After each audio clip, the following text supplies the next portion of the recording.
Hello everybody, welcome back to Circuit Simon Says. Today I am looking at my Racer Sideways Group 5 Escort.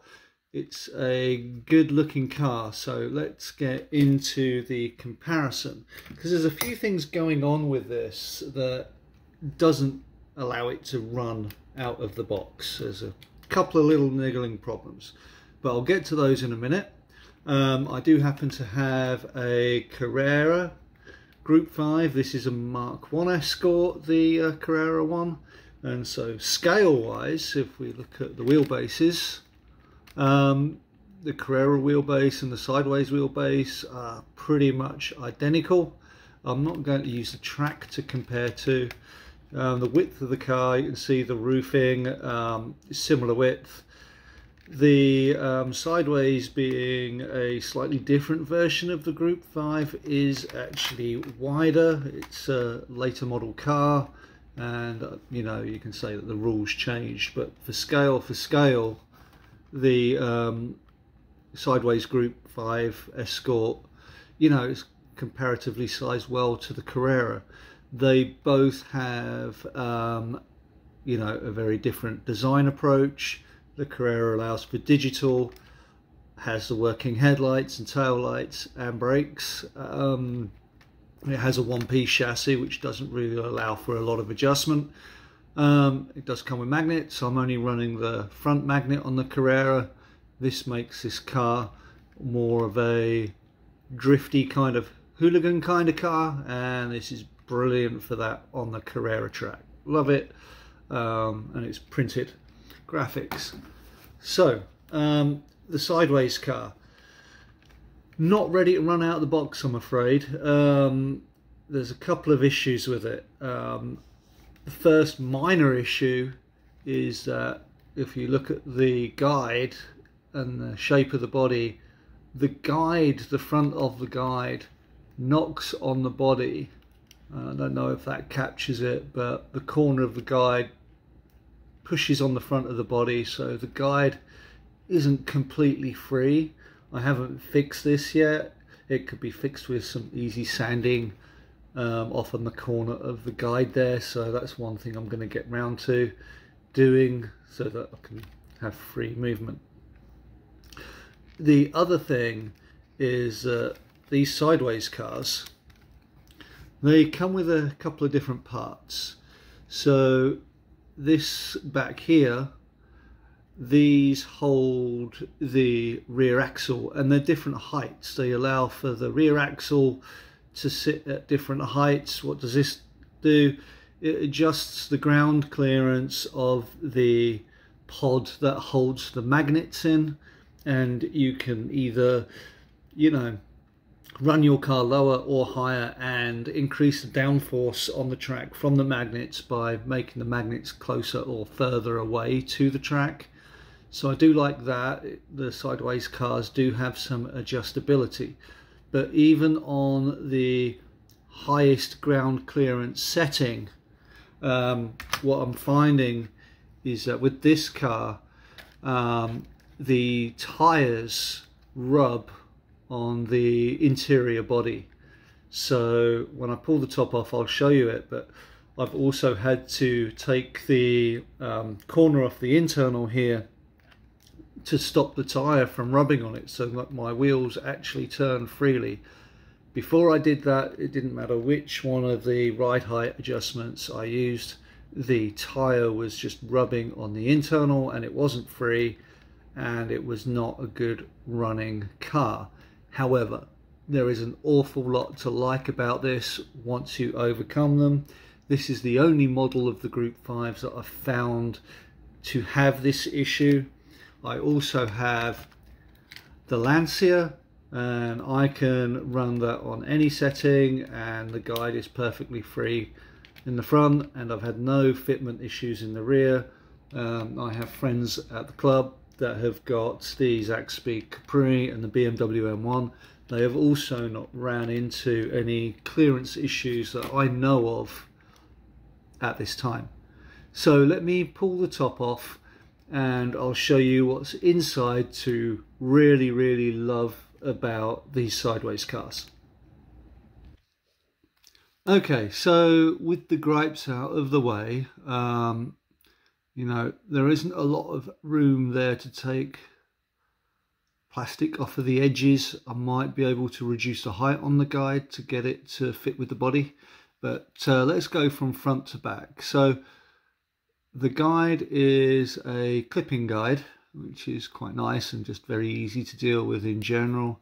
They've used the grub screws in the guide here to keep the wires from the motor in, and the cabling from the motor has got these convenient guides mounted in the chassis.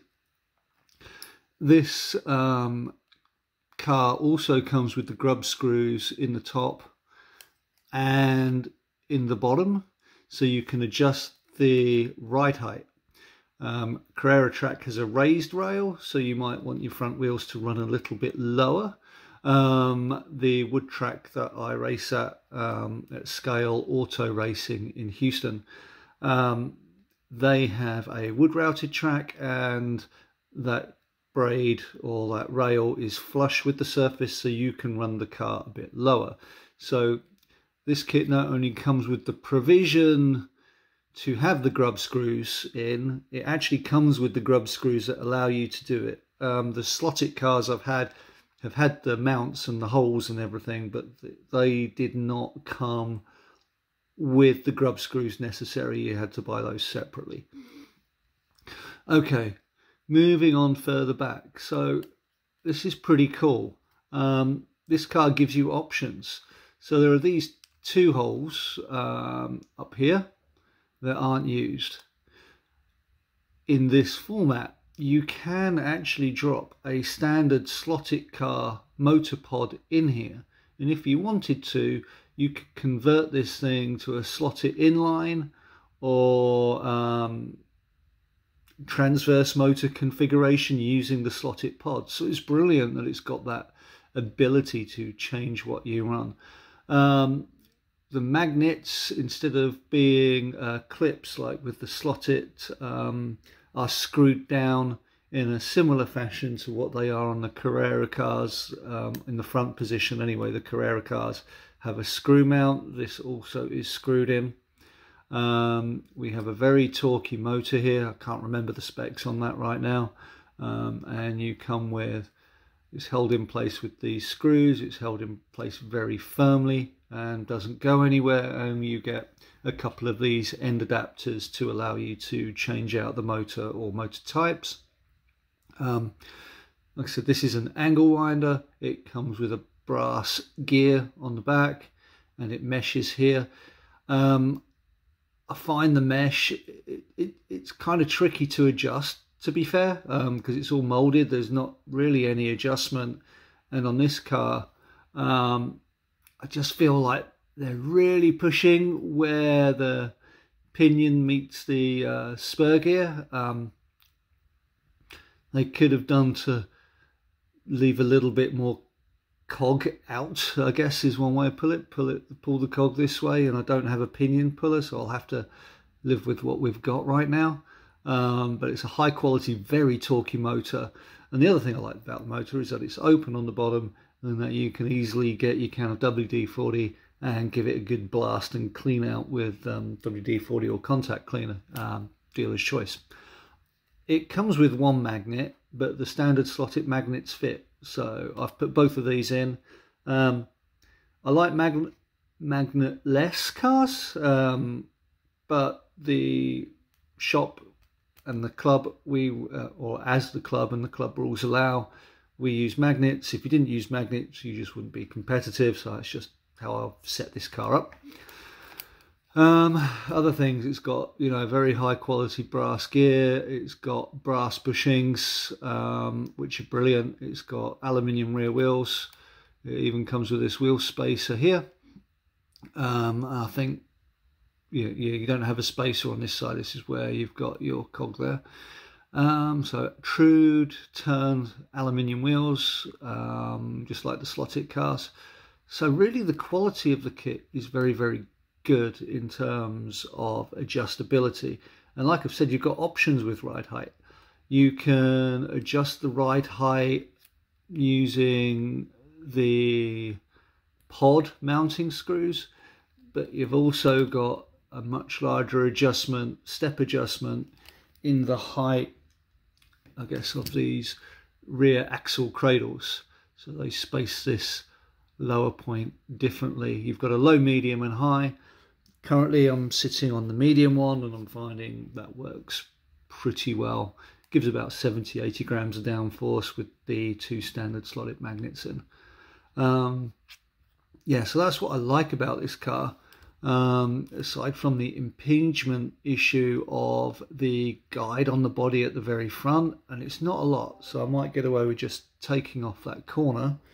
But I had to get into the body. Let me see where I've put that real quick. Here we go. So I had to get into the body. As you can see, the body was a bit loose, but I've had to sand off the corner of this interior tray to this point so that the actual tyres and the wheels would fit in the wheel well. The glue that I've used here is just some clear silicone. I like to use that because it's flexible and non-brittle, so it will have a bit of flex and this won't pop off again. But yeah, I had to sand out these corners, unfortunately. So out of the box, this car, in particular the Escort Sideways, is not a ready to run car, unfortunately, which is sad. So the other Group Bs I've not heard of any problems with, just this one. A colleague had a similar problem and has had to do the same sort of thing. Now that I've got it together, it seems to be running really, really well and pretty much as fast as the Lancia. I'll not do a video of it running, but just watch the Lancia video. It's pretty much just the same speed and the handles are pretty much the same way. So it's a great car once you've fettled it. And it's probably maybe just Escort specific or this run of Escorts. So if you've got one of these Escorts and you've not ran into any problems with the fitment, put a note in the comment. Maybe that would be good information to have. But yeah, I really like the car overall. Now that it's running, now that I've got it set up and sitting right, one minor thing to take care of at the front, it's a really good car. But you know, if you're into your Group 5s, you know, Carrera have still got you covered too, because they make some good looking ones as well. And this one is ready out of the box and you don't have to do anything with it. But this one's faster. All right, have a great day everybody, and you'll take care. Bye for now.